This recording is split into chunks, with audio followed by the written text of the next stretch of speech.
नमस्कार दोस्तों, आप सबका स्वागत है। जैसा आप देख रहे हैं, आज हमारे बीच हैं डॉक्टर अभिषेक मिश्रा। तो बहुत बहुत स्वागत है डॉक्टर साहब आपका। आज हम बात करेंगे थोड़ा इंटरनेशनल रिलेशंस पे। इंडिया चाइना, इंडिया कनाडा और फिर इंडिया यूएस के बारे में, इन पे बीच में जो चीज़ें चल रही हैं। तो सबसे पहले बात करते हैं, ऑब्वियसली जो सबसे हॉट टॉपिक है इस समय इंडिया और यूएस का इलेक्शन जो चल रहा है, ट्रम्प और हैरिस का। तो उसका बारे में चलो पहले बात करते हैं। तो इसी से शुरुआत करी जाए। जी, बहुत बहुत धन्यवाद प्रमेश जी और शालीन जी। आपने मुझे निमंत्रण दिया, इसके लिए बहुत बहुत स्वागत। बहुत दिन बाद मिले हैं। पहले तो आप दोनों लोग को दीपावली की अग्रिम तो नहीं कह सकते, बल्कि बिलेटेड दिवाली तो आशा है कि अच्छे से दीपावली सेलिब्रेट। तो दिवाली पे अगर जैसे ट्रम्प और ये जो है हैरिस, कमला हैरिस, इनमें मतलब आने में क्या लगता है कि कौन जो है इंडिया के लिए बेटर रहेगा? देखिए, इफेक्टिवली ट्रम्प इज इरेटिक, तो इंडिया के लिए तो बेहतर वो नहीं होने वाले भाई। अब ये है कि पहले हम इस वर्ल्ड की एनालिसिस के लिए बेहतरी क्या है इंडिया के लिए, ठीक है ना। तो अब बेहतरी तीन चीजों में मापी जा सकती है: ट्रेड रिलेशंस, सिक्योरिटी रिलेशंस और वीजा इश्यूज, ठीक है ना। इंडिया के लिए तो यूएस के यही तीन मेन चीजें कि you should make the visa rules little easier for India, ताकि ज्यादा से ज्यादा इंडियंस वहां जा सके, अच्छी अपनी जिंदगी बना सके। उस पे आपको उनका पता ही है, इमिग्रेशन को लेकर के उनका स्टांस जो है वो हियर इमिग्रेशन तो न्यूट्रल रहेगा, कुछ नहीं। हाँ नहीं, मगर फिर भी देखिए, एक राइजिंग टाइड है व्हाइट सुप्रीमेसी की, इसको आप अंडरलाइंग तो रेसिज्म तो है ही। ये कंसर्न है कि अगर आपने अमेरिकन के मन में ये बात फिर से डालना शुरू कर दिया है कि जो बाहर से आ रहे हैं लोग वो खतरा है, ठीक है ना, चाहे वो इलीगल हो या लीगल हो, वो एक आम आदमी उसमें डिस्टिंक्शन नहीं कर पाएगा। वो तो किसी को कहते जब वो बोलेगा you immigrant and all that. तो बिल्कुल मैं समझ सकता हूँ जो वहां पे इंडियन है, they want to play by the rules, और उनकी अपनी बेनिफिट है। बट मुझे लगता है कि ये एक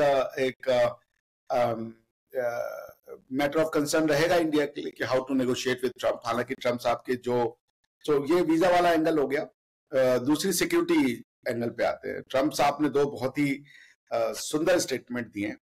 देखिए, समय आ गया है कि we should call proudly that we are Sanatani, we are Vedic people, और उसमें मुझे कोई शर्म नहीं है, या उसमें मुझे कोई ये नहीं है कि मैं I should not wear it on chest, I should wear it openly on chest.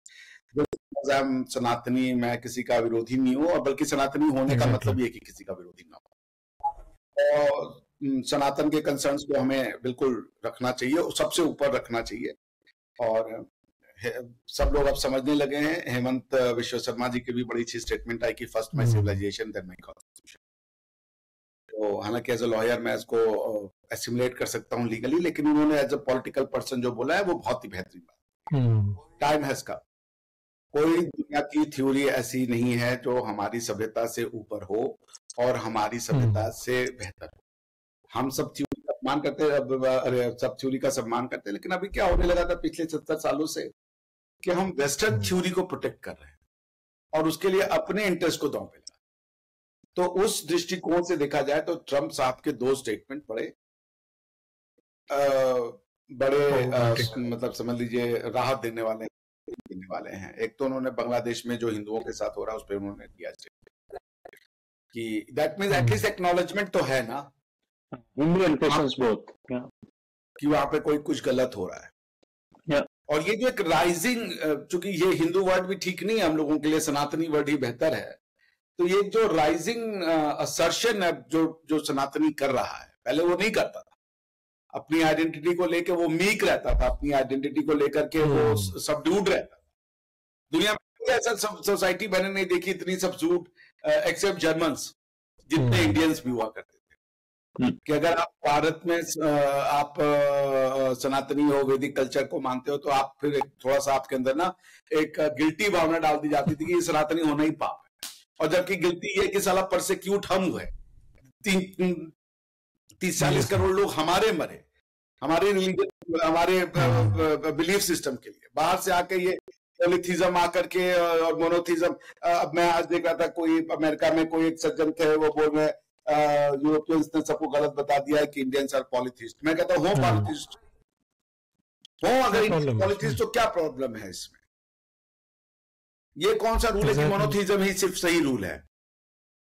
इसका क्या प्रूफ है सिवाय इसके कि ये तुम्हारी आस्था है और तुम तलवारों के बल पे दुनिया के गले के नीचे उतार, और पीछे हटना पड़ा। तभी सेक्युलरिज्म का कॉन्सेप्ट लेकर के आया। अगर ये इतना ही था, मोनोथिज्म इतनी ही अच्छी चीज थी, तो क्यों सेक्युलरिज्म लेकर के आया? क्यों स्टेट को रिलीजन से अलग कर दिया, चर्च से अलग किया? सो ये असर्शन की monotheism somehow is a higher doctrine और it's a higher moral ground, this needs to be dumped. Polytheism is as good as monotheism. आज मोनोथिज्म जब से आया दुनिया में लड़ाई मार काट, इसके अलावा हुआ दिया क्या भाई? सो मैं मोनोथिज्म वर्सेस पॉलीथिज्म पे फिर कभी बात करूं। मैं कह रहा हूं मोनोथिज्म मानिए बहुत अच्छी चीज है, कोई भी दिक्कत नहीं है भाई। I love monotheist, at the same time I am proud to be polytheist. अगर नहीं भी है, वेद कह रहा होगा मोनोथिज्म की बात है, हालांकि वो कहता है मोनोथिज्म की बात है, लेकिन वो गॉड नहीं कहता, सत्य की बात करता है। वो मोनोथिज्म की बात करता है, लेकिन मैं वेद में लिखा है कि भाई 2332 गॉड है। आपको क्या प्रॉब्लम है? आज आप अपोलो की, जब आप अमेरिका जब स्पेस में गया तो अपने स्पेस क्राफ्ट का नाम अपोलो रखा ना। अपोलो तो पॉलीथिस्टिक गॉड है।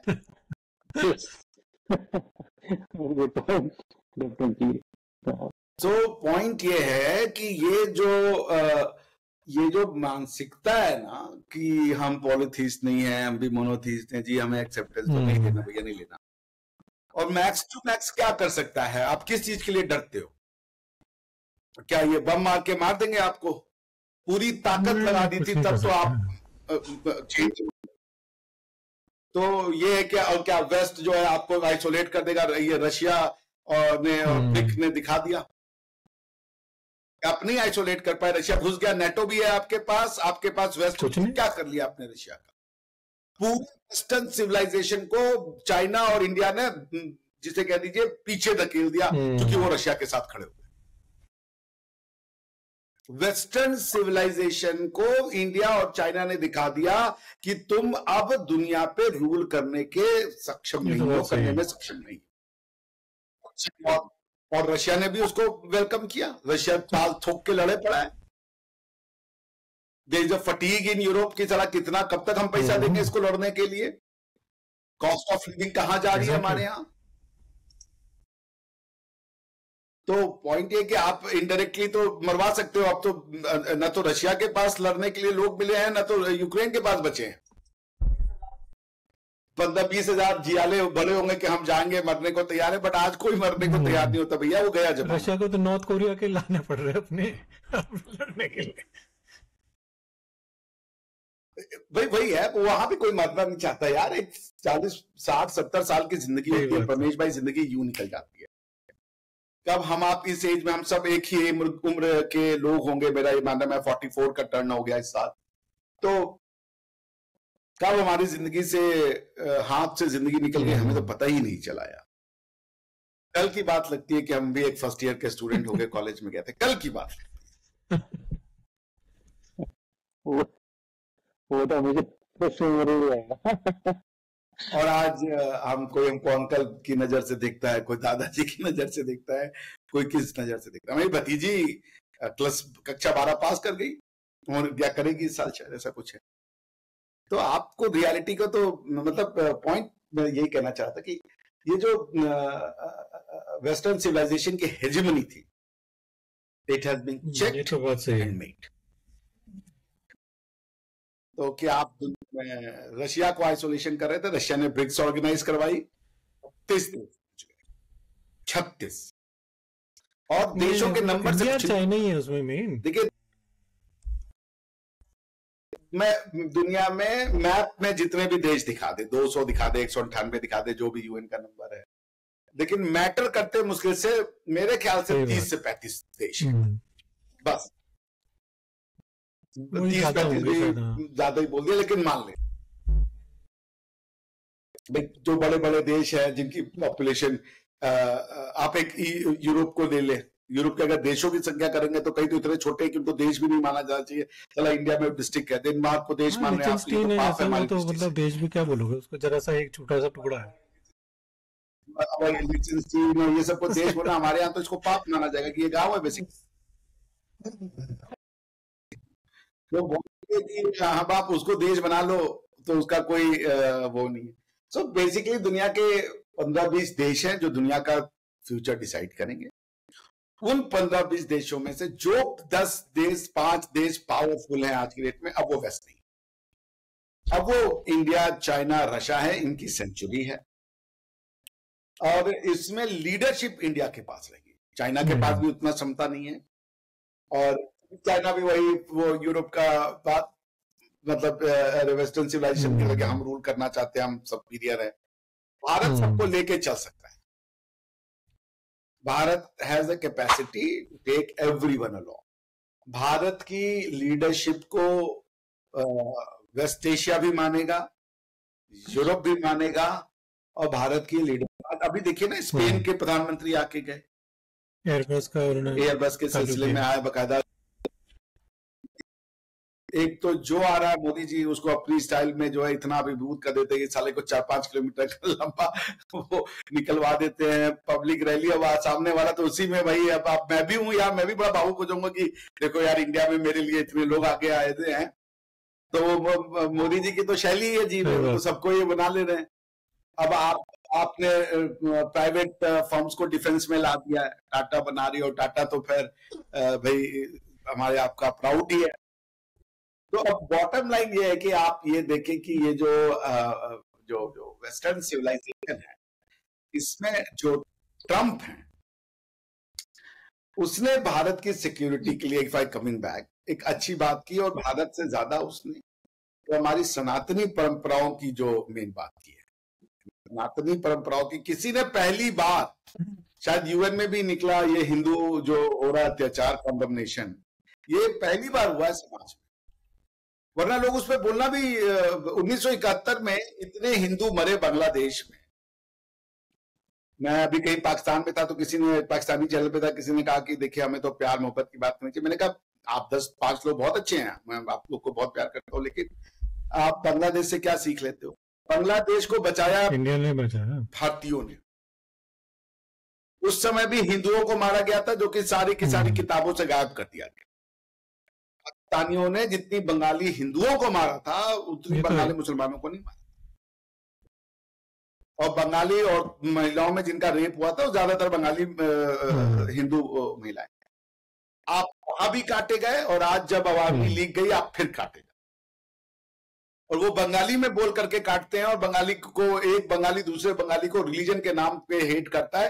ये एक फिनोमिना सिर्फ और सिर्फ इंडिया में होता है। मैंने कभी नहीं देखा कि एक कजाक दूसरे कजाक को इसलिए हेट कर रहा हो कि वो कजाक मुस्लिम है, वो कजाक बुद्ध है, वो सिर्फ इंडियन के सब कॉन्टिनेंट में होता है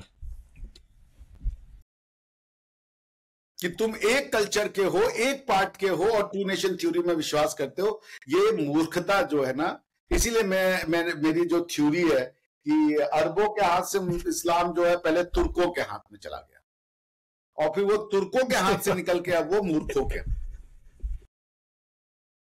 ठीक है ना। भारत में आज इस्लाम का झंडा बरदार कौन है? पूरी दुनिया में इस्लाम का झंडा बरदार सारे इंडियंस हैं। जाकिर नायक दुनिया भर में उसको बड़ा वेलकम किया जाता है मुस्लिम वर्ल्ड में। और मीडिया का फेस कौन है इनके मुस्लिम जगत के? Who is the face of Islam in the English speaking media world? Mehdi है। मेहदी हसन, मेहदी हसन वो जो यहाँ पे यूएस में उसका, हाँ वो कौन है? इंडियन है। इंडियन है वो, इंडियन। और वो शशि थरूर से कश्मीर के बारे में बात करता है। Does he consider himself Indian? छोड़ दिया उसने इंडियन होना, वो मुसलमान है सिर्फ अब वो। तो बॉटम लाइन ये है ना, जो मैं कहना चाह रहा था कि आप देखें, ट्रम्प ने सनातनियों की बातचीत की, उनके उस पर बातचीत की, दैट्स द थिंग। अब बाकी इंडिया को करना पड़ेगा नो टू कन्वर्जन। आप रिलीजन को बिल्कुल प्रैक्टिस करो साहब, मगर कन्वर्जन का बिजनेस स्टॉप होना चाहिए। नथिंग, हमने कभी नहीं कहा कि जीसस क्राइस्ट नहीं है, आप भगवान राम की भी फोटो रखो, भगवान जीसस की भी फोटो लगा लो, लगाने की कोई दिक्कत नहीं भैया, लेकिन भगवान राम को पूजना पड़ेगा। अगर आपको भारतीय स्वतंत्रता ऑफ रिलीजन चाहिए, आप जीसस को भी पूजे, कोई बुराई नहीं है। आप क्रिसमस मनाएं, बहुत अच्छा चीज है, हम भी मनाएंगे और मुझे क्रिसमस बहुत पसंद है, लेकिन क्रिसमस मनाएंगे, दिवाली नहीं मनाएंगे, ये nonsense that needs to end, that needs to be ended. ये क्रिश्चियन लैंड नहीं है, ना बनेगा। Christianity at the best is Jewish principles assorted with European paganism, यही है। कोई स्टैंड अलोन रिलीजन नहीं है। इन्होंने यहूदियों का रिलीजन चुरा के उसमें अपनी प्रैक्टिसेस डाल के और उस पर अपना ठप्पा लगा दिया जी। नया वो, जैसे कि हम चाइना से टोस्टर मशीन बनवाएं और बजाज का ठप्पा लगा के बोले बजाज का टोस्टर, वैसा कुछ है, ठीक है ना। तो जो तीसरी बात जो आती है, तो उस दृष्टि से शायद बांग्लादेश और इसके लिए काम कर रहे हैं। अगर डीप स्टेट इन्वॉल्व है इसमें, तो उनको शायद पीछे हटना पड़ेगा, क्योंकि उनका पोल प्रॉमिस है। अब कितना करेंगे आने के बाद, ये एक अलग चीज है कि वो डीप स्टेट को कितना प्रॉब्लम ये है कि यहाँ पे जो है ब्यूरोक्रेसी एक्चुअली रन करती है सब कुछ। पॉलिटिशियन मतलब, हाँ मतलब दुनिया भर में, बट यहाँ पे मतलब ये मतलब सबसे पावरफुल डेमोक्रेसी बोलते हैं अपने को। पॉलिटिशियंस मतलब जैसे ये बराक ओबामा हो, चाहे ये बाइडेन हो, चाहे भाई ट्रम्प ही रहे, मतलब ये सब कुछ कर रहे हैं अपने, करना तो उन्होंने वही है जो ब्यूरोक्रेसी ने करना है। ये मतलब ये वो बकवास करते रहते हैं, ट्रम्प अपना बकवास करते रहेंगे, बट काम तो वही होता है जो ब्यूरोक्रेसी करती है। नहीं, ब्यूरोक्रेसी अगर आप टाइट हो जाते हैं तो वो भी अपने समझ। अगर डेमोक्रेसी को सरवाइव करना है कि चलेगी उसकी जो हमारा रिप्रेजेंटेटिव है, ना कि कोई डीप स्टेट क्रिएट किया जाएगा, क्योंकि ट्रम्प को पिछली बार डीप स्टेट ने हरवाया, इसमें कोई ढीलेगा का शक नहीं है। पूरा मीडिया एंटी ट्रम्प था। ही डिड नॉट, वो तो भला हो कि उनके पास साला इलॉन मस्क है, लौंडे के एक दिन मन में आया, उसने कहा यार चलो साला ये पूरा ट्विटर खरीद लो, और नैरेटिव बदल दी इसको। वरना आज का ट्विटर अगर अभी उन्हीं के हाथ में होता ना, जैक डॉर्सी और इनके हाथ में होता, तो ये फैला रहे थे कि हिंदू जो है वो साले बड़े कमीने हैं और वहां पे इस्लामोफोबिया है बंगाल। ये तो बात सही है। ये तो इलॉन, ये भले वो व्हाइट सुप्रीमेसी में विश्वास करता, मुझे कोई ऑब्जेक्शन नहीं, मुझे व्हाइट्स के अगेंस्ट में नथिंग, जहां पे हैं वही वहां पे रहे, उनका हक बनता है। लेकिन ट्विटर को फ्री करने में उसका तो खैर बहुत बड़ा हाल है वो है, तो इट्स तो ये कोई नॉर्मल बैटल नहीं है ये इलेक्शन। आप आज मस्क ने ये ट्वीट किया है कि ये लास्ट इलेक्शन होगा इफेक्टिव अगर ये हार गया तो। और जो मोदी जी ने आज से 20 साल पहले कहा था, 15 साल पहले कहा था कि उनसे किसी वेस्टर्न मीडिया ने पूछा कि आप 2002 के बारे में अगर आपसे पूछा जाए कि आप क्या चीजें ठीक करना चाहेंगे उस पूरे सिचुएशन के बारे में, तो उन्होंने कहा कि मीडिया मैनेजमेंट। आज सारी दुनिया मीडिया को फेक नैरेटिव, झूठा, मक्कार कहती है। भारत साला हर बार ज्ञान पहले दे देता है, मानते ये बात में, ये तो है। दुनिया को टेररिज्म हम बता रहे, कोई बताते हैं लॉ एंड ऑर्डर है, लॉ एंड ऑर्डर है। अब टेररिज्म एक फिनोमिना है भाई। उसी तरीके से हमने बताया कि क्या ने नैरेटिव गढ़ने का काम ले लिया है, अब वो न्यूट्रल नहीं है। आप समझ रहे हैं? सो बॉटम लाइन में क्या कहना चाह रहा हूं कि ये एक स्ट्रक्चरल लड़ाई है, ये नॉर्मल इलेक्शन नहीं है। ये जो एक समझ लीजिए पैन इस्लामिज्म, पैन ये जो उसके अगेंस्ट में जो नेशन स्टेट है, जिसमें मेरी बड़ी आस्था है, क्योंकि नेशन स्टेट की भी बात भारत ने ही कहा था जिसको ये एलियन और ये कहते हैं, उसको हमारे यहाँ जिसको ये कहते हैं ना कि ये इलीगल इमिग्रेंट्स, उसको हमारे यहाँ मलेच्छ कहा गया था। अभी समझ में आती है। जब आचार्य चाणक्य अपनी किताब में मलेच्छ लिखते थे, ही बेसिकली मेंट इलीगल इमिग्रेंट। वरना जूस को तो उन्होंने स्वागत किया था 2000 साल पहले। जब जूस आए तो उनका तो स्वागत हुआ, उनको प्रोटेक्शन दिया गया, आओ मर्जी से आओ। ये सारे इस्लामिक आक्रांता सारे इलीगल इमिग्रेंट्स थे, इन्हीं के अगेंस्ट में ट्रंप लड़ा। ये शिवाजी थे ट्रंप। आप समझ रहे हैं ना कि तुम, हालांकि कंपैरिजन इस दृष्टि से नहीं हो सकती क्योंकि अमेरिका खुद एक ऑक्यूपाइड लैंड है। अमेरिका यूरोपियंस का तो, आप तो वीजा लेके नहीं गए थे जब आए थे वहां पे।